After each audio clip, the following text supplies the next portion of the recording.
అందరికీ జై భీమ్. నేను Rajesh Mahasena. Welcome to Mahasena media. మాజీ ముఖ్యమంత్రి పులివెందుల ఎమ్మెల్యే గారు ఈ రోజున తెనాలి బయలుదేరుతున్నారటండి. అక్కడ ఓ ముగ్గురు కుర్రోళ్ళని పరామర్శించడానికి. అది ఆల్రెడీ మనం అందరం చూసాం. ముగ్గురు కుర్రోళ్ళు అక్కడ ఇద్దరు సీఏ గారు రోడ్డు మీద పెట్టి కాలు మీద కాలు వేసి కర్రిచ్చుకుని అరికాలు కోటింగ్ ఇచ్చేస్తున్నారు. ఇస్తూ ఉంటే ఆ ఇష్యూ జరిగిన తర్వాత ఇప్పుడు జగన్మోహన్ రెడ్డి గారు ఇప్పుడు లేచి ఇప్పుడు వెళ్ళి పరామర్శిస్తారట. దాని గురించి విన్న తర్వాత నాకు అనిపించింది, అసలు ఎవడిస్తాడు ఇతనికి ఇలాంటి సలహాలు ఎవడని ఇస్తాడా, లేదా ఈయన తీసుకున్న ఓన్ నిర్ణయాలా ఇవి?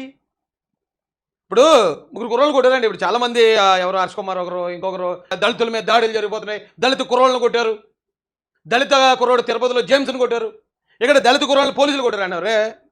అలాగనే ప్రతి ఒక్కడికి చెప్తున్నాను నేను, కులం పేరుతో జరిగిన దాడి, కులం పేరుతో జరిగిన వివక్షకి ఇలాంటి వాటికి లింక్ పెట్టకండిరా. ఎందుకంటే రేపు పొద్దున నిజంగా వివక్ష, నిజంగా అన్టచబిలిటీ, నిజంగా కులం పేరుతో దాడి జరిగినా ఎవడూ మన అంక పట్టించుకోడు, ఎవడూ మన వైపు చూసి జాలిపడ్డు.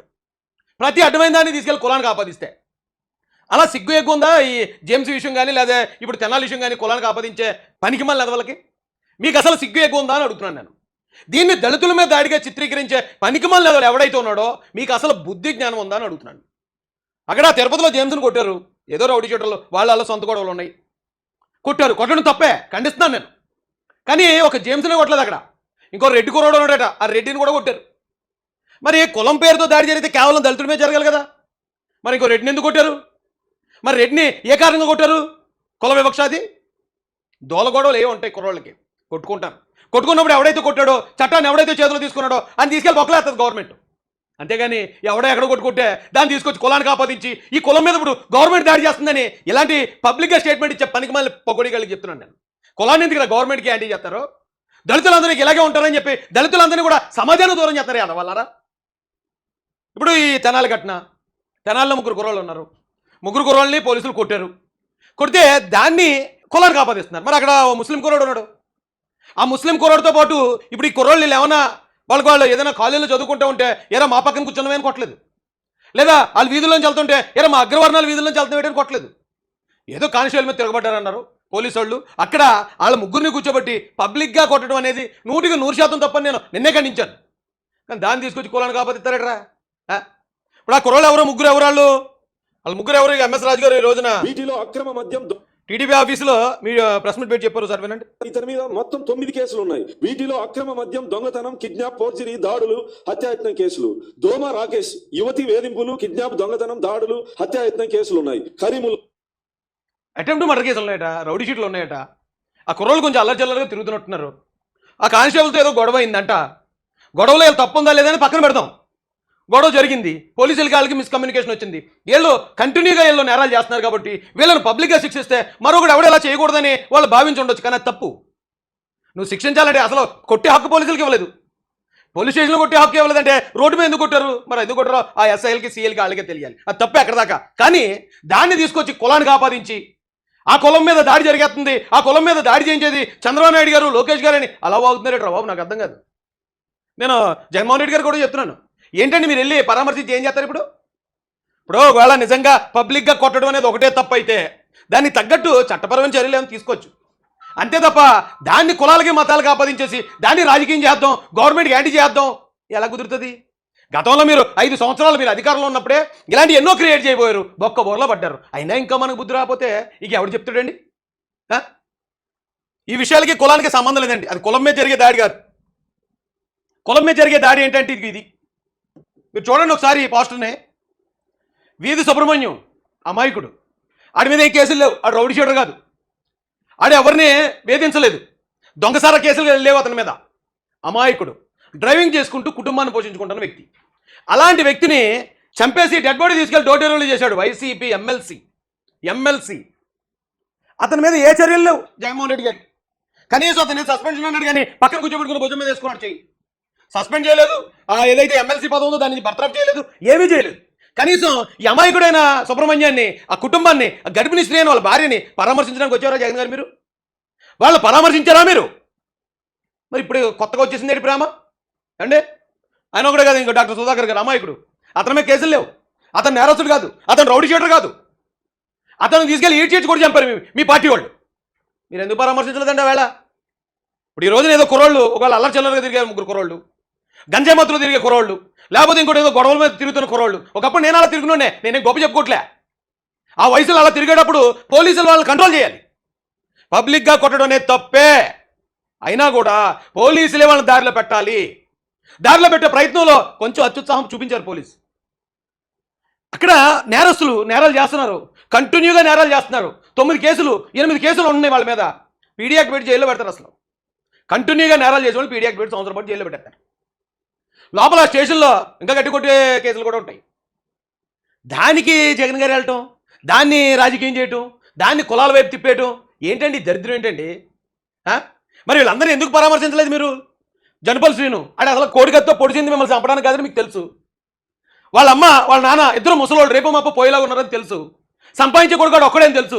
5 సంవత్సరాల పాటు నిర్దాక్షిణ్యంగా జైల్లో పెట్టిన జగన్మోహన్ రెడ్డి గారు, మీకు దళితుల మీద ప్రేమ ఉందా? మీరు వెళ్ళి ఆ 3 కుర్రాళ్ళని మీరు పరామర్శించేస్తారా? ఏమండి? వీళ్ళందరూ అప్పుడు చచ్చిపోయిన వాళ్ళండి. ఈ చావులన్నింటికి కారణం డైరెక్ట్ వైసీపీ నాయకులే. ప్రసాద్ని ఇదే పోలీస్ స్టేషన్లో పెట్టి శిరోమండనం చేయించింది YCP MLA. Dead body door delivery చేసింది వైసీపీ ఎమ్మెల్సీ.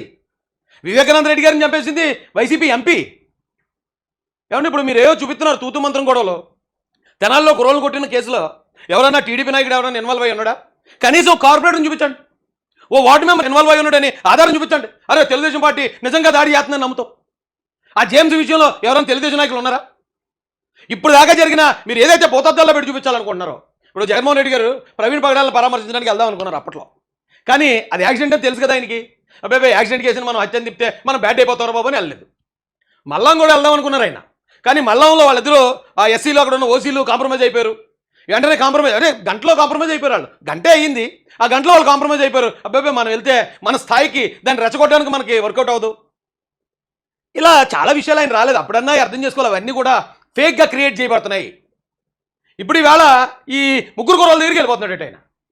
వెళ్ళి ఏం చేద్దామనండి? వెళ్ళి వీళ్ళందరూ మీ హయాంలో, మీ గవర్నమెంట్ హయాంలో మీ ఎమ్మెల్యేలు, మీ ఎంపీలు, మీ ఎమ్మెల్సీలు చంపేస్తే అప్పుడు మాట్లాడండి మీరు. ఇప్పుడు వెళ్ళి పరామర్శించేస్తే మీకు దళితుల మీద ప్రేమ ఉందనుకుంటారా? వీళ్ళందరూ ఇన్నోసెంట్లు అండి. అక్కడ కుర్రోళ్ళు చిన్న చితగా నేరాలు చేస్తూ కేసులు ఇరుక్కున్నారు కాబట్టి పోలీసులు భయం చెప్పారు. పబ్లిక్గా కొట్టడం తప్పు. మళ్ళీ రాజేష్ మహాసేన పబ్లిక్గా కొట్టడానికి సపోర్ట్ చేస్తున్నాడు. అది అసలు కులం మీద జరిగిన దాడే కాదు. కులం మీద జరిగిన దాడి అంటే చంపేసి శవాన్ని తీసుకుని ఇంటి దగ్గర వాడేసి మీ దిక్కుందో చెప్పుకోండి, అది కులం మీద జరిగిన దాడి. కులం పేరుతో జరిగే దాడి అలా ఉంటుంది. లేదా పోలీస్ స్టేషన్లోనే కూర్చోబెట్టి రక్షణ ఇవ్వాల్సిన పోలీసులతో గుండు కొట్టించేసి శుభ్రంగా చెత్త కొట్టించేయడం, అది కులం మీద జరిగిన దాడి. మాస్క్ అడిగితే నువ్వు డైరెక్ట్గా సీఎంనే మాస్క్ అడుగుతావా? నువ్వు ఒక దళితుడివి, నువ్వు సీఎంనే ప్రశ్నిస్తావరా అని చెప్పి చేతులు వెనక్కి ఎరచగట్టి నడి రోడ్డు మీద షట్ లేకుండా పడుకోబెట్టి ఈడ్చిడ్చి కొట్టారు ఒక డాక్టర్ని, అది కులం పేరుతో జరిగే దాడి. అంతేగాని అలర్చల్లర్గా తిరుగుతున్న కుర్రోళ్ళని పోలీసులకి వాళ్ళకి మధ్యలో జరిగిన సంఘటన అది. దానికి కులానికి సంబంధం లేదు, మతానికి సంబంధం లేదు, పార్టీకి సంబంధం లేదు.